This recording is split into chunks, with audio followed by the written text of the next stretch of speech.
Montana Territory, December 1887. The snow came down in thick silence, and Kade Thorne had not spoken a word aloud in 3 days. He was chopping firewood when the knock came, 3 sharp raps on the cabin door, so brittle and sudden it startled the axe from his grip. He turned, breath steaming in the frozen air, and stared at the door like it was impossible. No one came this far up the mountain unless they were running from something or had nowhere else to go. He stepped up onto the porch, boots crunching in the snow, and opened the door. She stood there, shaking all over, her coat soaked through, and her lips blue. Hair dark from the wet, clinging to her cheeks, eyes wide and stunned like a deer too tired to run. She could not have been older than 30. In her arms she clutched a bundle so tight he thought it was a satchel until it moved. A child. No, 2 of them. Please, she said, her voice barely above a whisper. They're freezing. Kade stepped back without a word and opened the door all the way. She stumbled inside, knees buckling, but he caught her before she hit the floor. He lifted her and the children into the warmth, laying them down near the fire. His cabin was small, just 1 room and a loft, but the stove was lit and the woodpile was full. He looked her over. Her hands were scraped and red from the cold. The girl in her arms, 5 or 6 maybe, was whimpering softly. The younger child, a boy no older than 3, had gone quiet. Kade dropped to his knees, heart pounding.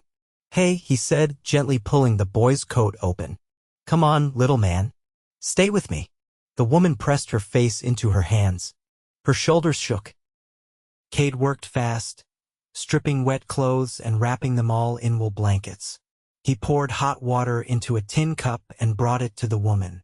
Drink this. Then you tell me your name.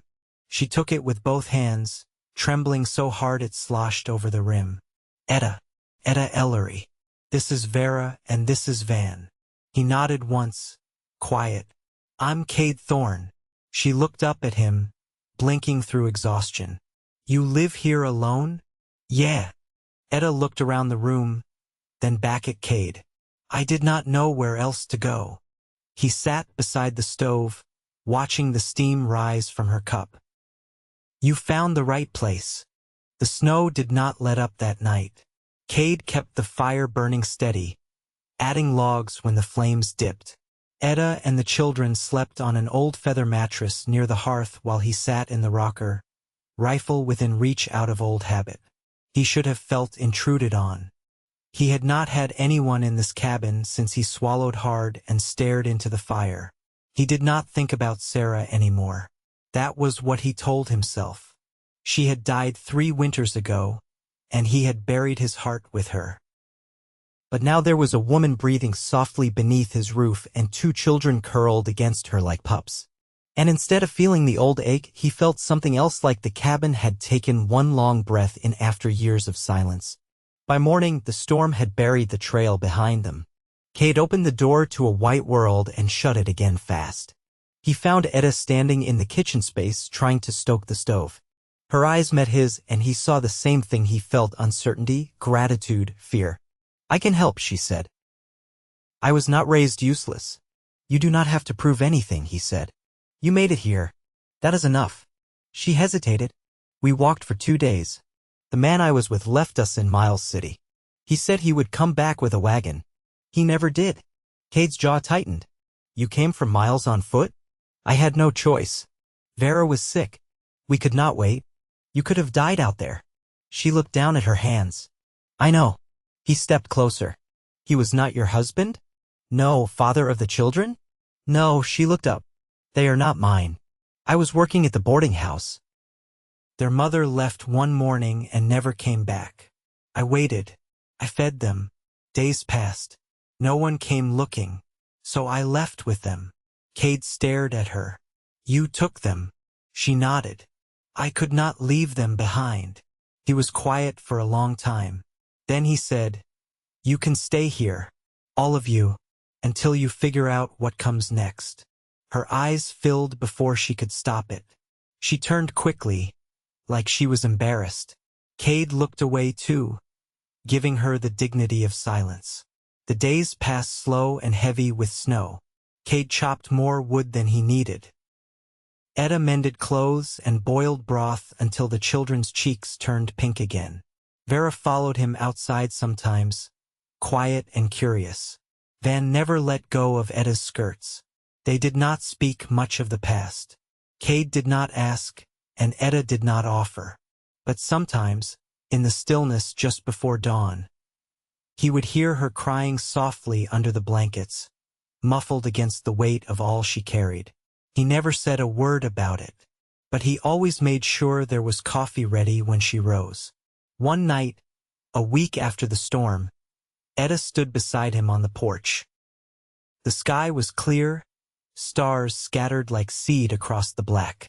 "Do you ever get tired of the quiet?" she asked. He shook his head. "Not anymore." She looked out at the trees. "You are not like other men." He glanced at her. "How is that? You do not ask for anything in return." "I do not need anything." She turned to him, serious. "Everyone needs something." He held her gaze, searching for what she meant. Her eyes were soft and tired and full of something that made his chest ache. He looked away first. That night, he lay awake staring at the beams overhead.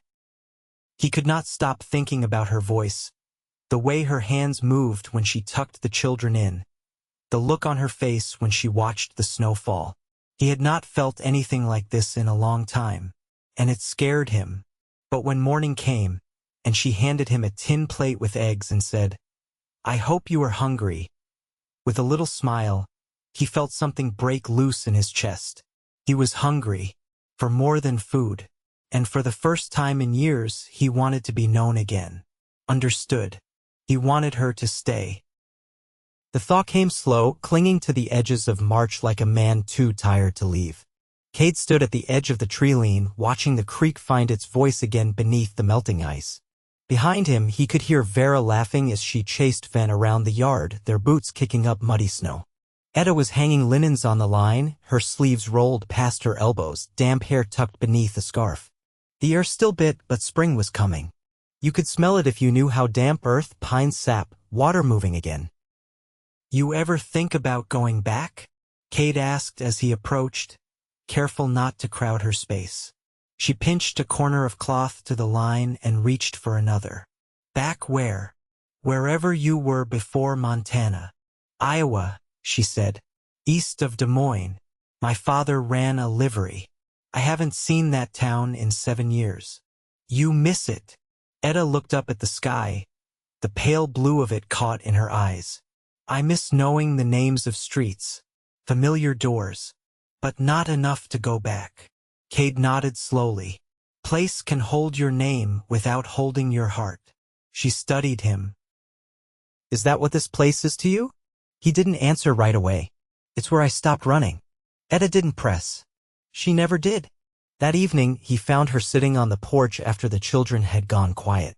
She was sewing a patch into Van's trousers by lantern light. He sat down beside her, the steps creaking under their weight. "I've been thinking," she said, not looking up from the fabric. "Once the ground softens, I could plant something. Not much, but enough to keep us fed through next winter." "You planning to stay that long?" She hesitated just a breath. "If there's room." Kade leaned forward, elbows on his knees. "There's room." She didn't answer, but her hands stilled. Then she folded the trousers and set them aside. "I read once that foxes mate for life," she said after a while. "They find one hollow and keep to it, raise their young there year after year." "You thinking of raising foxes?" She chuckled, low and warm. "No, just thinking about hollows." He reached for the lantern, adjusting the wick. "I would have built this place bigger if I'd known I'd be sharing it." "You built it for one man," she said gently. "But it holds more than that." The quiet between them stretched long, but it wasn't heavy. It had the feel of something waiting, not ending. The next morning, Kade came in from checking the trapline with a fresh rabbit and a coat heavy with dew. Edda was kneeling beside the stove, coaxing heat into the last of the breakfast biscuits. She didn't look up when he entered. "Vera's been asking about letters," she said. "She wants to learn her letters right. I can teach her if you don't mind me using the ledger pages." He unwrapped the rabbit and hung it by the window. "You know your letters?" "My mother taught me." She was a teacher before she married my father. Edda wiped her hands on her apron. I've still got most of it. You can use anything in this house, Kate said simply. What's mine is yours now. Her hands paused at the edge of the table. That's a powerful thing to say to someone. I don't say things I don't mean. She turned to face him, steady. Tell me something true then. Something you haven't said before. He leaned against the counter, arms folded. I used to sing. Edda blinked. You. My mother had a hymn book. She made me learn every page. Said a man should know how to lift his voice even if he doesn't know where to put his anger. Do you still remember them? I remember the words. But I haven't sung since. He stopped. Shook his head. Since a long time. She stepped closer, slow. Maybe someday you will again. He didn't look away from her. Maybe. That night, after the children were asleep and the wind had died down, he found her standing barefoot by the window. The lantern was low, throwing soft gold across her face. Come here, he said. Edda turned, startled, but came. He offered his hand and she took it, warm and calloused and real.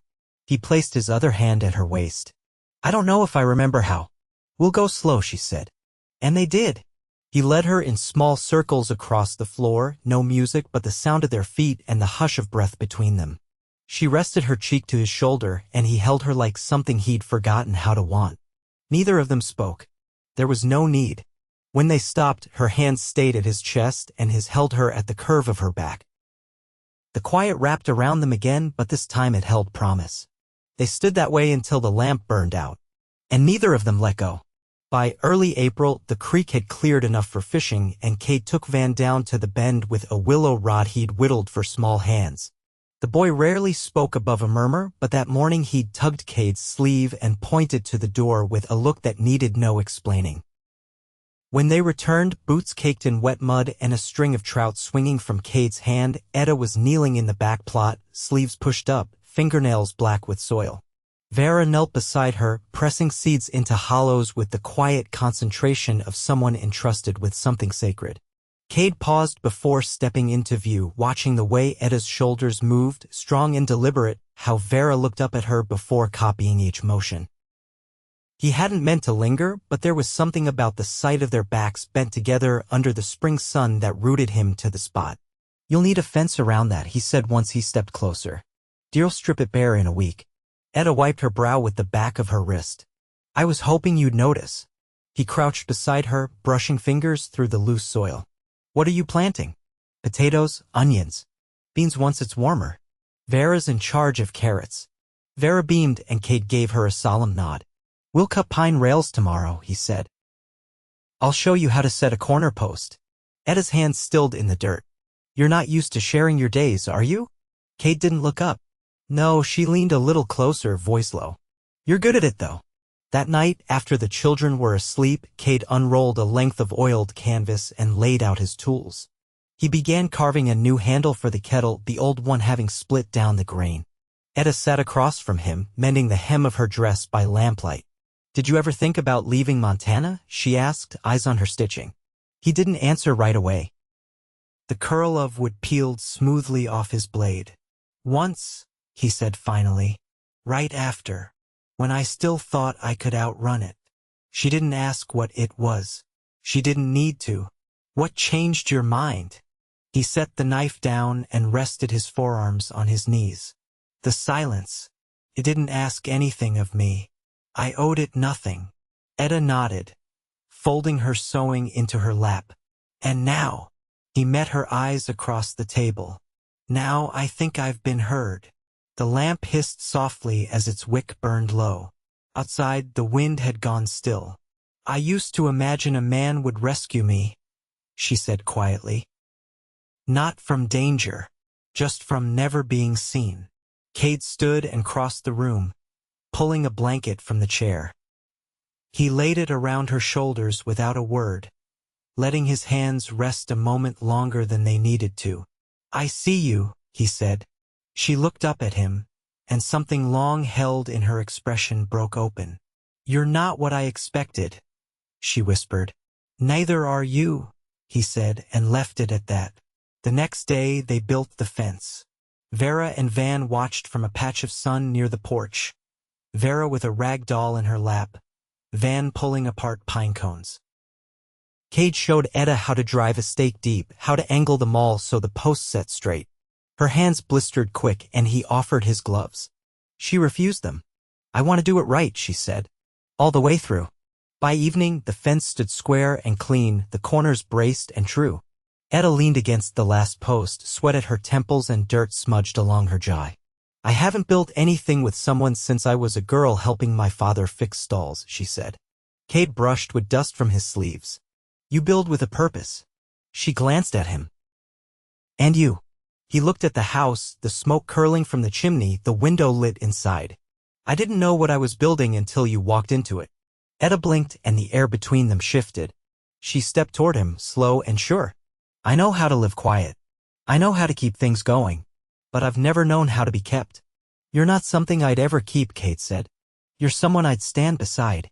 Her breath caught and she reached for his hand. He took it. That night, they made room in the loft. Not for her things, those had been folded into drawers weeks ago, but for her place beside him. No words passed between them as they lay down. They didn't need to be said. When the wind rose later, rattling the shutters, she turned into him and he pulled her close. He did not dream of the past that night. He dreamed of beans climbing the fence rail, of a girl laughing at the creek, of hands in the dirt building something that would last. He dreamed of a hollow no longer empty. By mid-May, the green had taken hold. Shoots pushed up bold through the garden soil, and the pines that lined the ridge wore a brighter shade. Kade stood at the edge of the field he'd cleared by hand 2 springs back, sharpening the blade of the scythe he hadn't used since. The cabin behind him no longer felt like a place he was hiding in. Felt lived in, used right. From inside, he heard Edda's voice, not speaking, but humming, low and tuneful.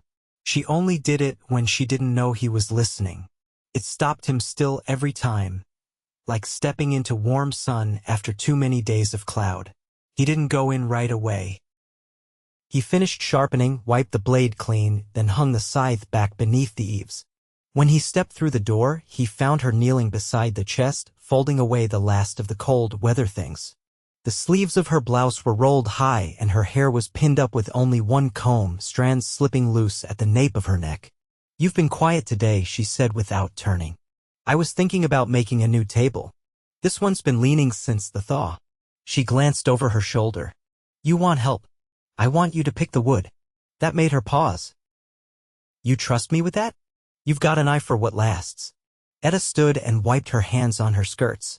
"You're sure it's not just an excuse to get me into the timber with you?" He stepped closer. "If it was, would you mind?" She looked up at him, her gaze steady. "No, they left the children with Mrs. Denning, a widow who lived 2 miles down the slope and had taken a shine to Vera and Van the first time she laid eyes on them." Kade hitched the mule and wagon and they followed the narrow trail north where the spruce grew tall and straight. Edda sat beside him, one hand resting lightly on the bench, her fingers brushing the worn edge of the seat. He didn't reach for her, but he felt the weight of her presence like something permanent. She pointed to a stand of trees near the crest. "Those 3. The bark smooth, and the trunks look clean." Kade nodded. "Good choice." They worked together without needing to talk much, measuring with rope and eye, marking with chalk, tying the lines where they'd cut. She didn't flinch from the saw, and when he needed help steadying it, she held firm. When the last log was loaded and strapped, they sat beneath one of the stumps with a canteen between them. "I didn't think I'd ever be part of something again," she said, staring out at the slope below. "Not like this. Not where I'd be asked to choose." Kade drank, then passed the canteen back. "You've done more than choose. You've built." She turned her head. "And you. I thought I'd buried everything worth hoping for." Edda's voice was quiet. "But you didn't." He shook his head. "No. You walked in with 2 children and the kind of silence that waits until a man's listening." "I heard you." She didn't reach for his hand, but he felt the space between them shift, the way the air changes when a storm passes and something clean comes in behind it. That evening, back at the cabin, they stacked the timber near the porch. Kade set the planer down and wiped the sawdust from his arms.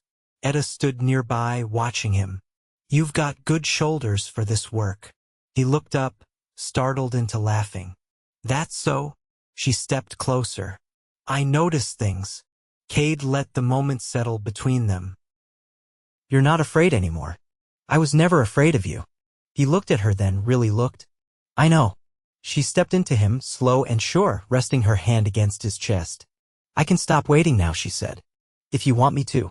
I want you to, he said, voice rough. I want this to be home for all of us. She leaned in and he kissed her. It wasn't hurried or uncertain. It was the kind of kiss that closed a gate behind you. Later, after the children were asleep, they sat on the porch, watching the sky fade to silver behind the trees.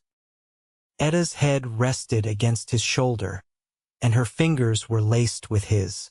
He didn't speak. He didn't have to. The silence between them wasn't empty. It was full. The table came together slow and honest, plank by plank, in the open air just beyond the porch. Kade shaped each length of pine with care, and Edda sanded along the grain with quiet attention. Vera and Van helped in small ways, passing tools, fetching water, clapping when a leg stood steady. There was no rush. The days were long now, and the light held late. Kade didn't say much while they worked, but Edda didn't need him to. She knew by the way he measured twice and cut once that he was building something with permanence in mind. Not just a table. A life. One evening, as the sun dropped behind the ridge, she ran her hand along the smooth surface of the tabletop and said, we should eat our first meal at it outside. Kade nodded. Tomorrow evening. So the next day, they set the table with enamelware and coffee in a dented pot, and Edda made a stew with the last of the dried venison from winter. They sat together as the sky turned lavender, the children kicking their heels under the bench, fireflies beginning their slow dance in the grass. Vera asked if they'd always live here. It wasn't said with worry, just steady curiosity. Edda looked to Kade. He met her eyes and said yes. After the children were asleep, Edda stayed beside the fire pit, feeding it one stick at a time. Her hands were idle, but her thoughts were not. Kade joined her with 2 tin cups and sat close. You've been quiet. I keep thinking about how easy it would have been to never come this far, she said. To stay in miles and wait for someone who wasn't coming. You didn't. I almost did. He took a slow sip. What changed your mind? I saw the road out of town and thought, if I don't go now, I'll never leave. I didn't know where it ended, but I wanted something better for them. And maybe for me. He set his cup down. You found something better. She nodded, watching the fire's glow catch in the coals. I did. But I keep thinking, what if someone tries to take them? There's no paper that says they're mine. They're yours because you stayed when no one else did, he said. There's not a soul in this territory that would question that. They had no one, she whispered. They have you now. And they have me. The wind moved softly through the grass, and she leaned her head against his shoulder. You ever want more than this? She asked. More land, more house, more. I used to think I needed less, he said. Now I think I want just enough. Enough to hold us all, enough to last. Anything more would pull us away from each other. She turned her face toward him. You always say just what's true. I've had enough lies in my life. Edda reached for his hand. There's something I want to ask. He looked at her. I want to give them our names, she said. Yours and mine. Not just for the law, but so they know where they belong. He swallowed. You want to marry? I want to stay. Build. Carry your name if you'll let me. Kade cupped her cheek, rough palm against soft skin. I'd take your yes 1,000 times if you'd give it. She kissed him, slow and certain, and he pulled her close like he meant to keep her safe for good. They married in late June, under a cottonwood beside the creek. No preacher, just Mrs. Denning reading from a worn Bible and Vera holding a little bouquet of wild lupin. Van clung to Edda's skirts, solemn as a judge. Kade wore his cleanest shirt and the boots he'd polished with lard. Edda had let down her hair, and Kade thought he'd never seen anything that looked more like home. Afterward, they laid a quilt out by the garden, and Mrs. Denning brought rhubarb pie. The children ran through the tall grass, and Kade watched them with an arm around Edda's waist. You ever think it'd look like this? She asked, chin tipped toward the sky. Didn't think I'd be alive to see it, he said plainly. She rested her hand on his chest. Feels like we've come through something. We have. And now, he kissed her temple. Now we go on. Years passed and the cabin changed. Kade built a second room with his own hands, and Edda filled it with quilts and books. Vera learned her letters and then more than that. She read to Van beneath the spruce trees, and when he was ready, she taught him too. The garden grew wider. Kade added chickens. Edda began trading eggs and sewing for flour and sugar. They saw folks more often. Mrs. Denning, a trapper from north of the ridge, a pair of sisters who ran the post station. But every evening ended the same, with the four of them at the table Kade had built, hands joined before the meal. One spring, a letter came from Iowa. Edda opened it slowly, lips pressed tight. It was from her younger brother, one she hadn't spoken to in years. He wrote with regret and humility, and asked nothing, only said he hoped she'd found peace. She folded the letter and said, "He was a boy when I left. I think he's different now." Kade nodded. "You want to write back?" "Not yet," she said. "Maybe someday, but not today." There were no more questions about leaving.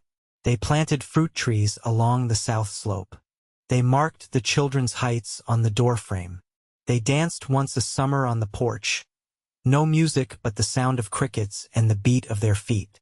Kade never sang, but sometimes, when the world was still and Edda lay tucked against him, he'd whisper the words of old hymns into her hair. She never asked for more. She just held him. She held all of him. And day by day he gave her everything he'd never thought he'd have again. They didn't speak of luck. They spoke of work, of soil and sun and the strength it took to stay. But when they looked at each other across the table or in the mirror before sleep, there was a quiet knowledge that neither one of them had been saved. They had simply found each other. And that was enough. Always.